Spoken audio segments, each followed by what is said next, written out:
হার্দিক নাতাশা সুখের সংসারে ভাঙনের জল্পনা বেশ কিছুদিন ধরেই চলছে।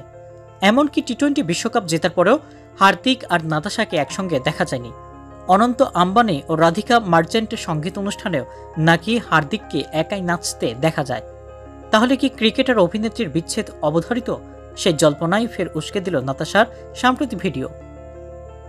সোশ্যাল মিডিয়ায় ছড়িয়ে পড়েছে ভিডিওটি, যাতে নাতাশাকে বলতে শোনা যাচ্ছে, একটা কথা তোমায় আমি আবারও মনে করিয়ে দিতে চাই, ঈশ্বর লোহিত সাগরকে অপসারিত করতে পারেননি, তা দুভাগে ভাগ করে দিয়েছেন।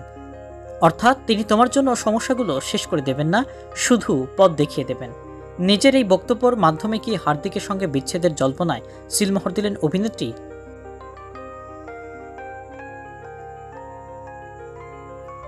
2020 সালের জানুয়ারি মাসে হার্দিক ও নাতাশার বাগদান হয়। সে বছরের মে মাসে বিয়ে সারেন তারা। করোনার প্রকোপ ছিল, তাই চিমছাম ভাবেই সেই সময়ে বিয়ে সেরেছিলেন ক্রিকেটার ও অভিনেত্রী। বিয়ের আগে থেকেই অন্তঃসত্ত্বা ছিলেন নাতাশা। 2020 সালে 30 জুলাই ছেলের জন্ম দেন তিনি। এরপর 2023 সালে ফেব্রুয়ারি মাসে উদয়পুর ধুমধাম করে আনুষ্ঠানিক বিয়ে সারেন হার্দিক ও নাতাশা।